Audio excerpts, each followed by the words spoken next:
अस्सलाम वालेकुम student, class 5 का हम chapter organisation and function of plant bodies में जो टॉपिक स्टार्ट करने जा रहे हैं वो है parts of seed. Parts of seed यानी सीड के हिस्से।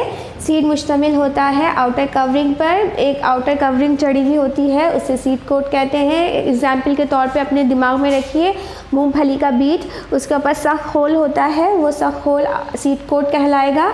जब उस सख्त होल को आप तोड़ते हैं उसके अंदर से एक बीज निकलता है और बीज जो है वो दो हिस्सों में डिवाइड हो जाता है, वो कहलाते हैं कॉटिलीडन या सीड लीव्स। उसके बाद जो अगली चीज़ है वो क्या है कि इन कॉटिलीडन्स के एक पॉइंट पर जो है एक हिस्सा होता है जिसे कहते हैं प्लूम्यूल। प्लूम्यूल वो पॉइंट है जो डेवलप होता है किसमें, शूट में, यानी जो पहली शाख निकलती है वो प्लूम्यूल से निकलती है। उसके बाद कॉटिलीडन के दूसरे साइड पर जो होता है रेडिकल होता है। रेडिकल वो जगह है या वो पॉइंट है जहाँ से रूट डेवलप होती है। अगला टॉपिक जो है वो है जर्मिनेशन। जर्मिनेशन का मतलब होता है नमू पाना या ग्रो करना। ये क्या प्रोसेस है, the development of a seed, seed का डेवलप होना इनटू सीडलिंग। किसमें डेवलप होना, सीडलिंग यानी नन्हे पौधे में, इस कॉल्ड जर्मिनेशन। यानी जब सीड को आपने मिट्टी में दबाया तो सीड जो है उसमें से जो छोटा पौधा निकलेगा वो पौधा सीडलिंग कहलाएगा और ये अमल जर्मिनेशन कहलाता है। जर्मिनेशन के लिए कौन सी कंडीशन है जो बेहद ज़रूरी है, उसमें सबसे पहली कंडीशन जो है वो है एयर।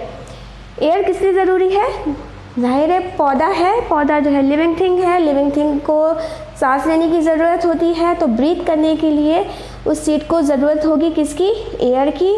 सेकंड चीज़ जो है वो है वाटर। वाटर जो है दो चीज़ों के लिए ज़रूरी है इसमें। नंबर 1 वाटर इसलिए ज़रूरी है ताकि वो मिनरल अपने अंदर शामिल करके सीड को ग़िज़ा प्रोवाइड कर सके। दूसरा इसलिए ज़रूरी है कि वाटर की मदद से सीड का सीड कोट फट जाता है या टूट जाता है, उसके बाद उसमें से कॉटिलीडन निकल आते हैं। चौथी चीज़ जो चाहिए वो है वार्म, यानी थोड़ी सी गर्माइश। गर्माइश इसलिए चाहिए ताकि सीड के जो सेल्स हैं जिनसे वो बना है वो एक्टिव रह सकें, वो एक्टिव होंगे तभी तो डेवलप होंगे। ये वो कंडीशंस थी जो ज़रूरी हैं जर्मिनेशन के लिए। नेक्स्ट टॉपिक जो है वो है डिस्पर्जल ऑफ सीड, यानी सीड का बिखरना। डेफिनेशन क्या बनेगी, process of scattering of seeds. Scattering का मतलब होता है बिखरना, वो अमल जिसकी मदद से क्या होता है सीड्स और फ्रूट्स बिखर जाते हैं away from the mother plant. वो प्लांट जिससे वो अटैच हुए हुए हैं उनसे सीड्स और फ्रूट्स का अलहदा होके बिखर जाना डिस्पर्जल ऑफ सीड कहलाता है। डिस्पर्जल मुख्तलिफ़ तरीक़ों से होता है। पहला तरीका बाय विंड यानी हवा के ज़रिए बिखरना। हवा के ज़रिए वो फ्रूट्स और सीड बिखरते हैं जो वज़न में बेहद हल्के होते हैं, जैसे कॉटन।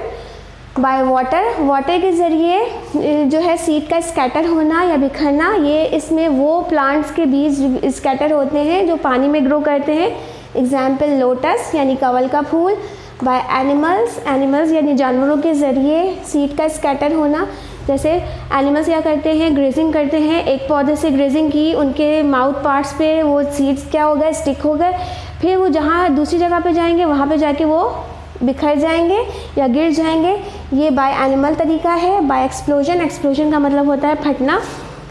कुछ पौधे ऐसे होते हैं जिनके सीड्स फली की तरह होते हैं, जब वो सीड पॉड या फली फटती है तो उसमें मौजूद बीज जो है वो बिखर जाते हैं। ये प्रोसेस बाय एक्सप्लोजन कहलाता है।